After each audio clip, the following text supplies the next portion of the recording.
نحمده ونصلي ونسلم على رسوله الكريم اما بعد فاعوذ بالله من الشیطان الرجیم بسم اللہ الرحمن الرحیم انک لا تهدی من احببت ولکن اللہ یہدی من یشاء صدق اللہ العظیم۔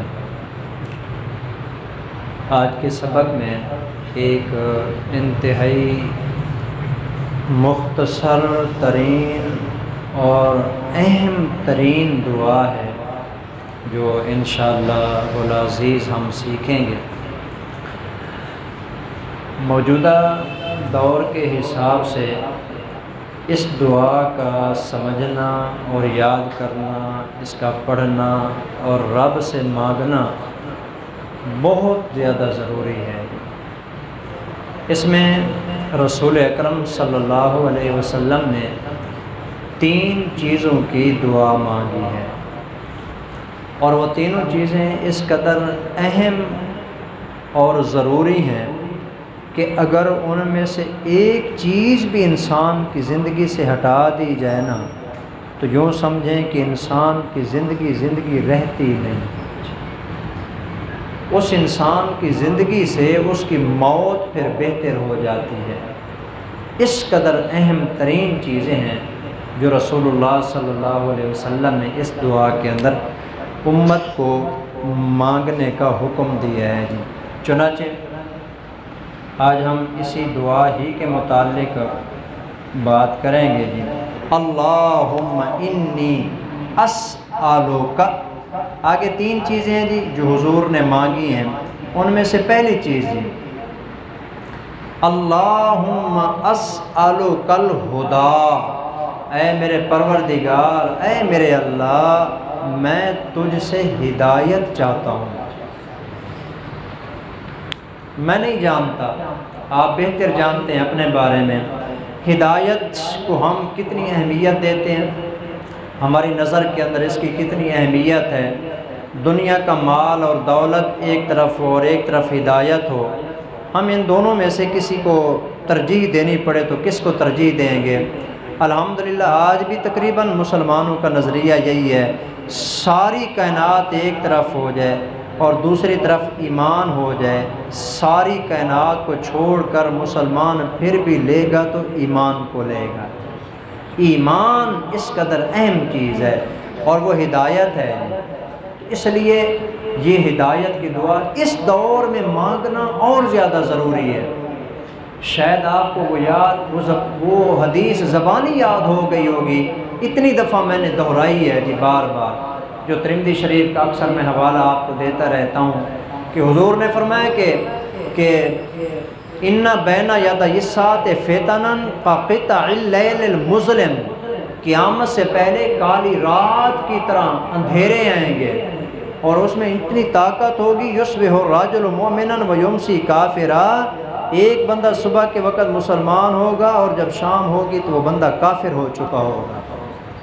یمسی مومنا ویصبح کافرا، ایک بندہ شام کو مسلمان ہوگا، جب سو رہا تھا مسلمان، لیکن جب صبح ہوگی صرف رات سوتے ہی اس کے اندر سے اللہ ایمان کو کھینچ کر اس کو کافر بنا دیں گے۔ کوئی ایسا معاملہ اس کے ساتھ پیش آئے گا۔ اور خاص طور پر آج کل یہ جو ایک ہمارے ہاں فتنہ نکلا ہوا ہے جی موبائل کا، اللہ معاف کرے جی، رات کو سوتے ہوئے ہر بندہ ہی اس کو تھوڑا سا جو ہے نا چلا چلو کے استعمال کر کے سوتا ہے۔ اس کے اوپر ہو سکتا ہے کوئی ایسی بات اس نے دیکھی ہو یا ایسی بات سنی ہو جس کی وجہ سے اس کا ذہن بدلا ہی تھا، اندر سے ایمان نکل کے بندہ کافر ہو گیا۔ اس لیے ہدایت کو مانگیے، اللہ سے ہدایت مانگیے۔ اور دوسری چیز جو حضور علیہ الصلوۃ والسلام نے اس کے اندر ہمیں سکھائی ہے وہ ہے وَاتُّقَا۔ تقا کا معنی ہوتا ہے جی تقوی، پرہیزگاری، پاک دامنی، گناہوں سے بچنا۔ تقوی کا یہ مطلب نہیں ہوتا جو بندہ نمازیں زیادہ پڑھتا ہے، اوابین پڑھتا ہے، اشراق پڑھتا ہے، ماشاءاللہ داڑھی اس نے رکھی ہوئی ہے جی، پگڑی اس نے پہنی ہوئی ہے اور بڑا نیک پرہیزگار، ہر سال حج بھی کرتا ہے، ہر سال عمرہ بھی ادا کرتا ہے، زکوٰۃ بھی دیتا ہے، لوگوں کا خیال، ساری چیزیں ہیں جی، سارے نیک اعمال کرتا ہے، تہجدیں بھی پڑھتا ہے، تسبیحات بھی پڑھتا ہے۔ متقی اس کو نہیں کہتے، متقی کا معنی ہوتا ہے وہ بندہ جو اللہ کی نافرمانیوں کو چھوڑ دے۔ اللہ کی نافرمانی کو چھوڑنے والا بندہ متقی اور پرہیزگار ہوتا ہے، گناہوں سے بچنے والا بندہ متقی اور پرہیزگار ہوتا ہے۔ اس لیے قرآن مجید میں وہ مشہور آیت ہے جو اکثر لوگ جانتے بھی ہیں، سنتے بھی رہتے ہیں، الا ان اولیاء اللہ لا خوف علیہم ولا هم یحزنون۔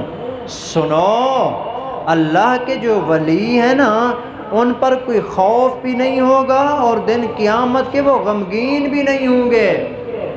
ان کے لیے خوشخبری ہوگی، ان کے لیے جنت ہوگی، وہ ہمیشہ کے لیے جنت میں چلے جائیں گے۔ یہ ہیں کون اولیاء اللہ؟ فرمایا الذین آمنوا وکانوا یتقون، یہ اولیاء اللہ وہ ہیں جو اللہ پر ایمان رکھتے ہیں اور اس کی نافرمانیوں سے بچتے ہیں، یہ اولیاء اللہ ہوتے ہیں۔ تو دوسری چیز واتقا، اور یا اللہ میں تو سے سوال کرتا ہوں پرہیزگاری اور پاک دامنی کا۔ اصل جملہ جس کے لیے یہ میں نے اوپر عنوان دیا ہے جی، اس کو سکھانے کے لیے، اور اس دور میں اس کی بہت زیادہ ضرورت ہے جی، کہ ایک آدمی شام کے وقت کروڑ پتی تھا جی، کروڑ پتی، اس کا اپنا مکان ہے، بلڈنگ بنی ہوئی ہے، اس کے بڑے جانور ہیں، بھینسیں بھی ہیں، گائیں بھی ہیں، بکریاں بھی ہیں، نوکر چاکر اس نے رکھے ہوئے ہیں، سارا کچھ ہے۔ یہ ابھی کی بات، یہ پچھلے ہفتے کی بات آپ کو بتا رہا ہوں، یہ کہ پرانے زمانے کی کہانی نہیں سنا رہا، اس موجودہ زمانے کی، پچھلے یہ جو گزرا ہوا ہفتہ ہے اس کی بات سنا رہا ہوں۔ کروڑوں پتی تھا، اس کے پاس جانور بھی ہیں، سارا کچھ ہے، اور بڑی لہلہاتی اس کی جو ہے نا کھیتی کھڑی ہوئی ہے، تمام چیزیں اس کے پاس ہیں۔ رات کو سیلاب آیا، اس کے گھر کو نیچے گرایا، اس کے جانوروں کو ڈبو کے گیا، لہلہاتی کھیتی برباد ہو گئی۔ صبح اٹھا تو دوسروں کے دروازے کا بھکاری بن چکا تھا، دوسروں کے دروازے کا بھکاری بن چکا تھا، اس کے پاس کچھ نہیں تھا، روٹی کھانے کے لیے وہ دوسروں کا محتاج تھا، اس کے بچے دوسروں کے گھر جا کے مانگ کے کھانے پر مجبور ہو گئے۔ اللہ بہت بڑی ذات ہے، کبھی غرور نہیں کرنا چاہیے، تکبر نہیں کرنا چاہیے، یہ دعا مانگنی چاہیے، والغنا، اے اللہ میں تو اس سے سوال کرتا ہوں تو مجھے لوگوں کی محتاجی سے بچا جی۔ یہ جملہ بہت اہم ترین جملہ ہے جی، اس دور کے حوالے سے پتہ ہی نہیں چلتا، اللہ اس انداز میں حالات کو بدلتا ہے۔ شام کے وقت عرش پہ بیٹھا تھا اور صبح ہوتی ہے تو فرش پہ گرا پڑا ہوتا ہے، یہ حالت ہوتی ہے۔ تو اس لیے ہمیں اس کے اوپر غور کرنا چاہیے اور اللہ تعالیٰ سے دعا کرتے رہنا چاہیے۔ تو تین چیزیں اس دعا کے اندر مانگی ہیں، اور میں نے جو اوپر عنوان دی ہے نا، یہ والا عنوان تھا جی غنا۔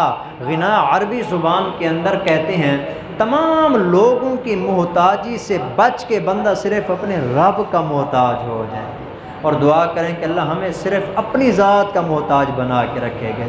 تو یہ دعا ہے جی، اللہم انی اسألک الہدی والتقی والغنا، اے اللہ میں تو سے ہدایت مانگتا ہوں، تجھ سے پرہیزگاری اور پاک دامنی مانگتا ہوں، اور تجھ سے دعا کرتا ہوں کہ تو مجھے لوگوں کی محتاجی سے بچا۔